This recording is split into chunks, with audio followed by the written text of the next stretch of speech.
Hey guys, it's Tommy CM. Welcome back to my channel and welcome to another episode of my Seaside Funfair Park.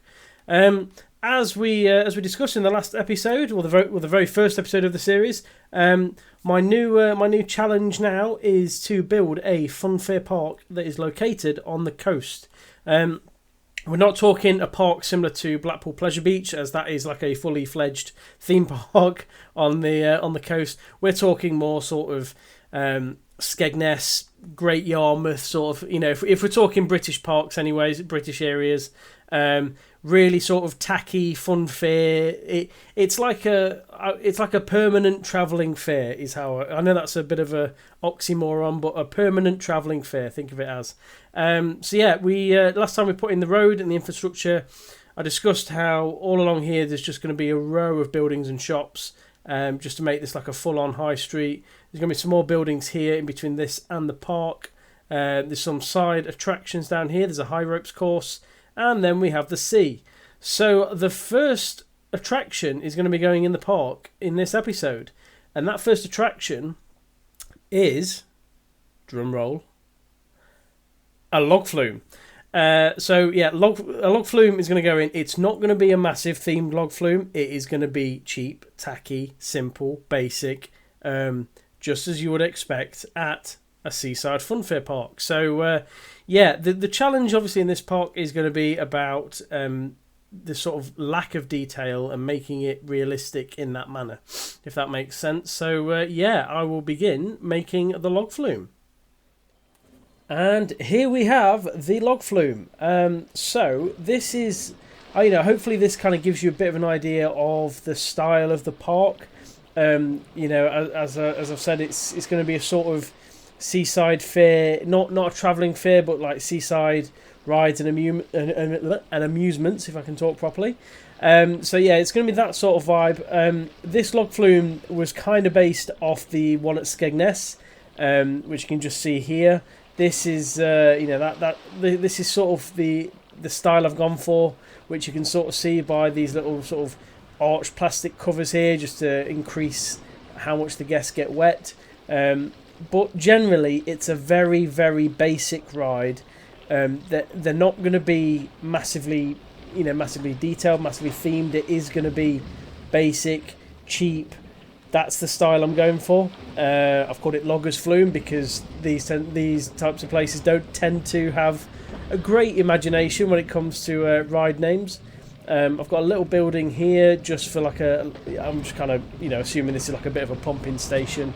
Not necessarily required, but I just thought I'd add it in just to give the area just something in terms of scenery.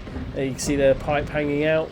I've got hazard signs all around the fence, so the path goes all the way around the ride, and yeah, I mean, it's, as I say, it's not exciting, but that's what I like about it. That's why I've gone for this sort of park, and this will be the sort of theme going forwards with some of the rides and attractions in here, is this style. So yeah, we've got the slanted station building just here. I've put down this metal flooring just there, and we've got the lights as well. We've got the floodlights as well for when it goes to night time. So you can just see that in there. And then I don't know, I've just put some wood around the operator's cabin there. But as I say, it's not, it isn't going to be massively detailed. So yeah, that's where I'm at with the log flume. Now over here, I've added a bit of a garden just at the side of this hotel that I've now called the Devonshire.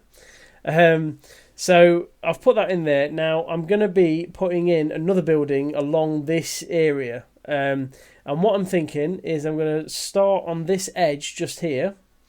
And I think I'm going to put in a supermarket. I'm going to probably go for an Aldi or something similar, and put in that and a car park, because I think that will fit well in this space. And it will start to, we'll start to see it develop into more of a high street there. My thinking down here as well is to make a multi-storey car park in this space, so that it A, hides the entrance for the guests, and B, the guests can walk out of the car park, onto the main path, and it will look quite natural then. So that's my thinking. So that's the sort of style I'm going for. If you've got any suggestions on buildings that I can put down this street, I may put like a McDonald's or a Burger King or something, like a drive-through. I may put an arcade, an American diner, anything like that you think would look well down this street. Then please do let me know. I would love some more ideas, because I'm sure after building lots of different buildings down here, I'm going to start to run out of ideas.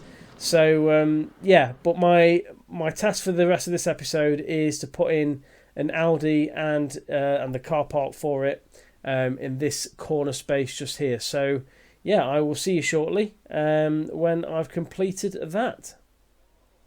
And here we have the finished Aldi. Really pleased with this. I think it fits in well on the high street, heading down on the seafront, and it's a nice little addition. We've got the Aldi sign there, open 7 a.m. to 10 p.m. Little driveway in, lots of parking spaces. There's a little bit of a path just here. We've got some animatronics on. We've got the brick wall with the sort of iron fencing on top, just to kind of give it a bit of a perimeter. As I've said before, this brick wall here won't necessarily stay. That's just to identify the outline of the park.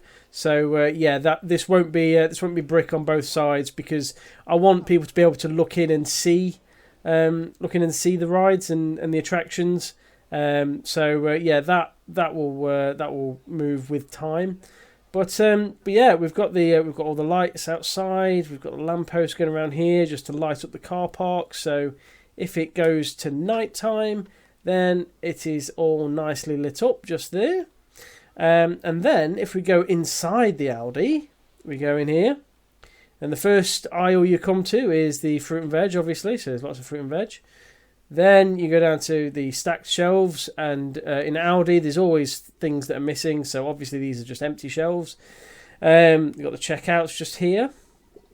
And then in Aldi, I don't know if this happens in Aldis all around the world, but particularly in the UK, the middle aisle in Aldi just has a load of random junk in. You can buy anything in there. They sell lawnmowers, they sell gym equipment, they literally just sell any random nonsense. So that's what I've gone for in these little baskets.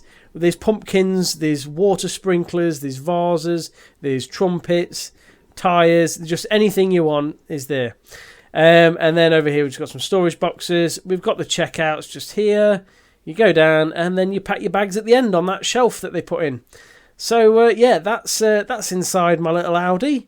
Really pleased with that. I think that does fit in well, and I think once the street starts to fill up with all different attractions and buildings, etc., I think that will look very, very good, and it'll blend in very effectively. So really pleased with that. Really pleased with the log flume, as we showed you earlier. Again, it's just it just works well as a basic.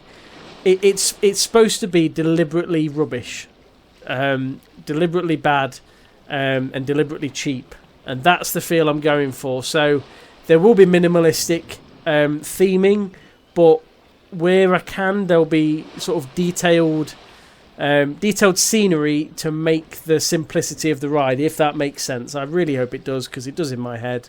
That's the style I'm going for. I hope you've enjoyed this episode.